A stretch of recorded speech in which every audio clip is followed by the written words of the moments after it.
ഈ മുഹിദ്ദീമാല ഓതിയാല് സ്വർഗത്ത് കിടക്കുന്നുള്ളേ ഏത് ആയത്തിന്റെ അടിസ്ഥാനത്തിലാണ് നിങ്ങൾ പറഞ്ഞത്?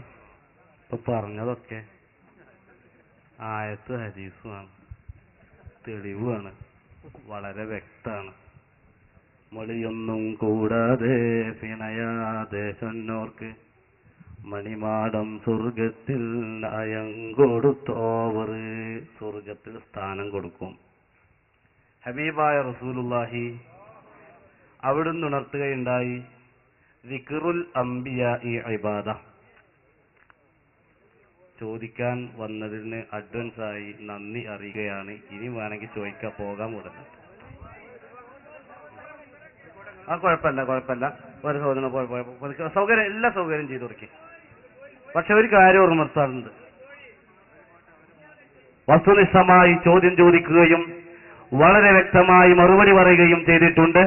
അതുകൊണ്ട് ഇവിടെ നിന്ന് പോകുന്ന സമയത്ത് നിങ്ങളൊക്കെ അഹ്ലുസുന്നത്തി വൽ ജമാഅത്തിന്റെ പ്രചാരകരും പ്രവർത്തകരുമായി കർമ്മരംഗത്തിറങ്ങാൻ നിങ്ങളോട് വിനയാപുരസ്സരം ഓർമ്മപ്പെടുത്തുകയാണ്.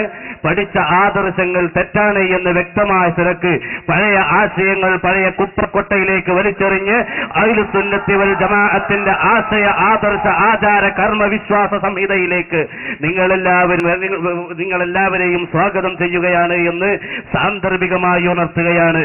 ഒന്നുകൂടെ ഇവിടെയുള്ള സഹോദരന്മാരോട് ഉണർത്താനുള്ളത്, ഇതുപോലെയുള്ള ഒരുപാട് സംവിധാനങ്ങൾ, ഒരുപാട് സൗകര്യങ്ങൾ അഹ്ലുസുന്നത്തി വൽ ജമാഅത്തിന്റെ പണ്ഡിതന്മാര് കേരളക്കരയിൽ 300-ലധികം ഇതുപോലെയുള്ള വ്യക്തമായ സ്റ്റേജുകൾ സമുദായത്തിന് സഹോദരന്മാർക്ക് ചോദിക്കാൻ ഇഷ്ടം പോലെ ചോദിക്കാനുള്ള വേദി ഒരുക്കുന്ന രൂപത്തില്, ഈ രൂപത്തില് വളരെ ഓപ്പണായ ശൈലിയില് പാവപ്പെട്ട സുന്നത്ത് ജമാഅത്തിന്റെ പ്രവർത്തകരുടെ ചോദ്യത്തിന് മറുപടി പറയാൻ കഴിയുന്ന ലോകത്ത് ഏതെങ്കിലും ഒരു മുജാഹിദുകളുണ്ടെങ്കിൽ അവരെ സ്റ്റേജിലേക്ക് കൊണ്ടുവന്ന് ഇതുപോലൊരു പരസ്യമായ മുഖാമുഖം സങ്കല്പിക്കാൻ ആദർശമുള്ളവരുണ്ടോ, ആചാരമുള്ളവരുണ്ടോ, അനുഷ്ഠാനമുള്ളവരുണ്ടോ, ആണത്വമുള്ളവരുണ്ടോ, വിവേകമുള്ളവരുണ്ടോ, തന്റേടമുള്ളവരുണ്ടോ എന്ന് ഈ സമയത്തുണർത്തുകയാണ്.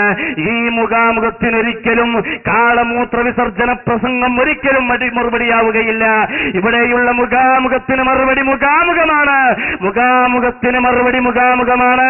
അതുകൊണ്ട് ഇതല്ലാതെ മറ്റൊരു പരിഹാരമല്ല എന്ന് സാന്ദർഭികമായി ഓർമ്മപ്പെടുത്തുകയാണ്. ഹബീബായ റസൂലുള്ളാഹി സല്ലല്ലാഹു അലൈഹി വസല്ലമ തങ്ങൾ പറയുന്നു, ദിക്റുൽ അംബിയാഇ ഇബാദ, ദിക്റുസ് സാലിഹീന കഫാറ.